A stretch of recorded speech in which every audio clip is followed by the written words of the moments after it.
7, and welcome back to some old Sims for Creator Sim, in particularly the D&D series, where I take my D&D creations and try to turn them into Sims.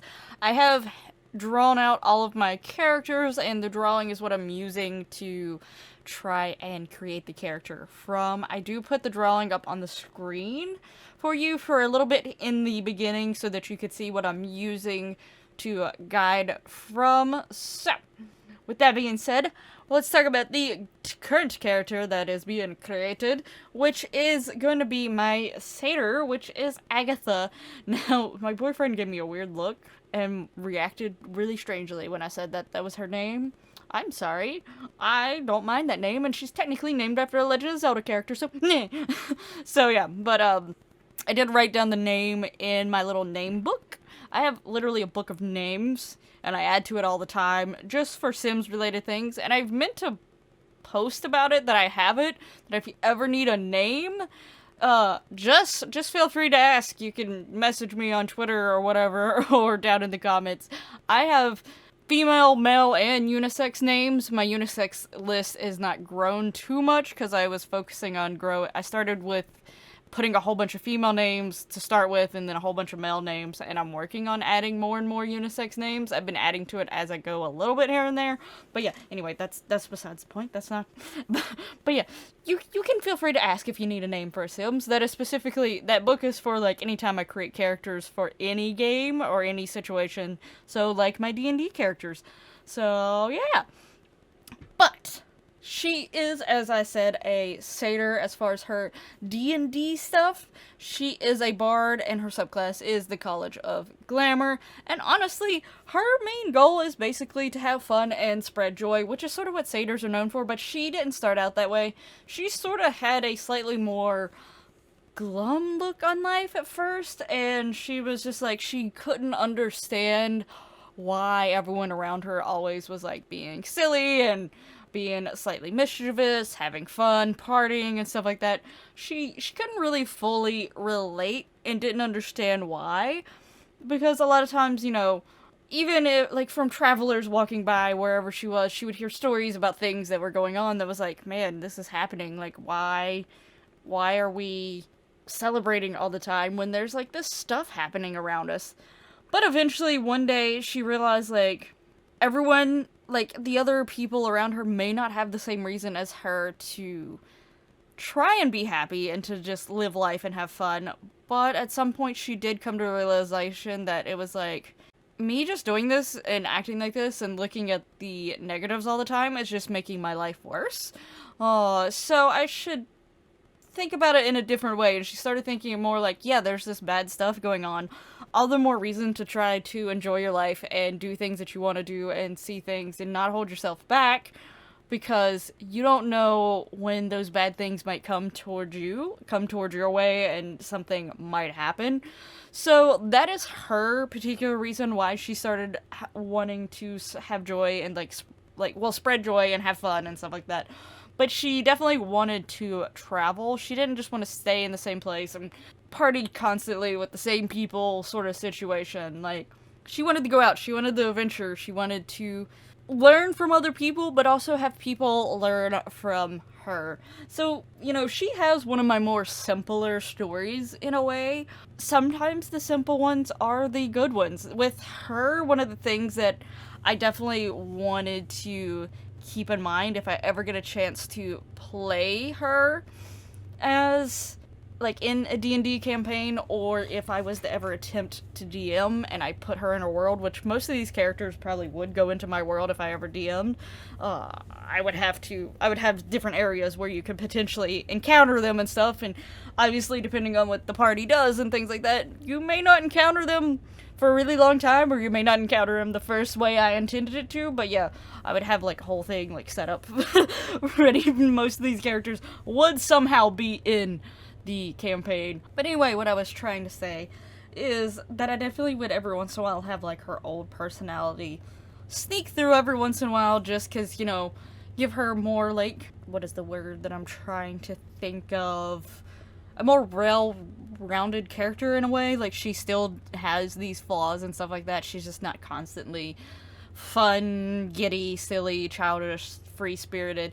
Though she is those things, she's not always those things, you know. And would be a surprise that that side would come out with her every once in a while. But, you know, it's okay to have those down days. It's okay to have those times where you're, like, just feeling low.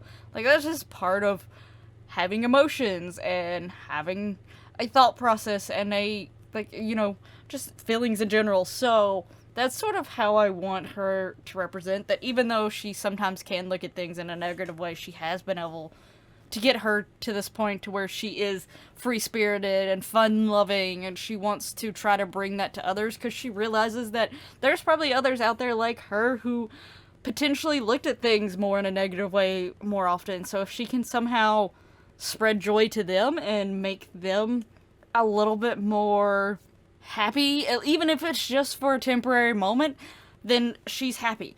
Like, she's glad that she's got to give them that moment, because she had this realization, but she understands that not everyone might have that realization for a while. Or potentially they won't have that realization, but if they have people around them at least trying to make them smile every once in a while, it at least will give some good. So that's sort of like her whole thing with her. Now, I will say, I specifically looked for, like, a way to give her, like, the fur leg things.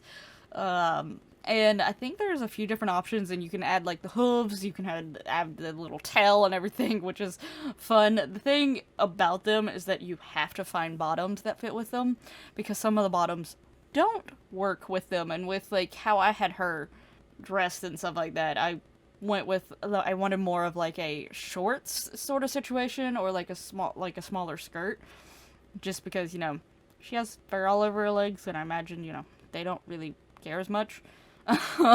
Because the top half of them looks human, then the lower half doesn't look quite as human. But in Sims, you can't really do that. And, like, those weird orange underwear were, like, just randomly sticking out from underneath it. So I needed something that went over top of it. And trying to find something that was the feel that I was going for, that also didn't look very weird with the fur legs, was quite difficult. But I did find some shorts that worked out really well. So I was pretty excited about that. Now, before I forget, let's get into her Sims traits, because I tend to forget that sometimes, and then I'm like, oh wait, I need to add that in real quick. Yeah, so, as far as her aspiration, she is going to be the joke star aspiration, so, you know, she is trying to be funny, she's trying to be silly, she's trying to spread fun. I don't know if I've actually ever done the joke star aspiration completely, so I don't remember what all it entails, but yeah. So, that is her aspiration. And I am doing, like, a little mini-series at the end of this Create a Sim and the end of the build. The build probably is going to finish before... I mean, not finish. The Create a Sim is probably going to finish before the build finishes, so the mini-series will come at the end of the build series. So keep an eye out for that. But I am going to see if there's any potential way that they actually get anywhere in their aspirations on their own, because I'm not going to control them for the most part.